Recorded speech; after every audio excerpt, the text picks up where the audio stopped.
Thrissur Mala met school of engineering college management വിദ്യാർത്ഥികളെ അകാരണമായി പീഡിപ്പിക്കുന്നു എന്നാണ് പരാതി. ഹാജർ കുറച്ച് കുട്ടികളെ ഇയർ ഔട്ട് ആക്കുന്നു, ഇന്റേണൽ മാർക്ക് വെട്ടിക്കുറയ്ക്കുന്നു, കള്ളക്കേസിൽ കുടുക്കി ഭീഷണിപ്പെടുത്തുന്നു എന്നതുൾപ്പെടെയുള്ള പരാതികളാണ് വിദ്യാർത്ഥികൾക്കും രക്ഷിതാക്കൾക്കുമുള്ളത്.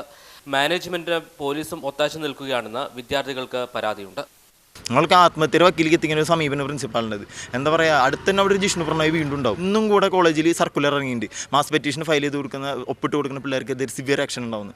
കോളേജിൽ ഇടിമുറി ഉണ്ടെന്നും വിദ്യാർത്ഥികൾ പറയുന്നു. മാനേജ്മെന്റിനെതിരെ പരാതി നൽകുന്ന വിദ്യാർത്ഥികളെ കള്ളക്കേസിൽ കൊടുക്കുന്നു. പോലീസും വിദ്യാർത്ഥികളെയും രക്ഷിതാക്കളെയും മാനസികമായി പീഡിപ്പിക്കുന്നു എന്നാണ് പരാതി. പോലീസുകാർ എന്നിട്ട് ഞങ്ങളുടെ വീട്ടിലേക്ക് വിളിച്ചിട്ട് പറയാ മോനെ എടുത്തുകൊണ്ട് പോകും, മര്യാദയ്ക്ക് വന്നോ. എന്നിട്ട് ഇവർ മീറ്റിംഗ് വെച്ചിട്ട് പോലീസ് സ്റ്റേഷനിൽ പ്രിൻസിപ്പാൾ അതെ പോലീസാണ് ഇത് അതിലൊപ്പിട് അതായത് ഞങ്ങൾ ചെയ്യാത്തൊരു കുറ്റത്തിന്റെ പേരിൽ ഉള്ള ഒരു റിപ്പോർട്ടിന് ഞങ്ങൾ ഒപ്പിടാൻ വന്നത്.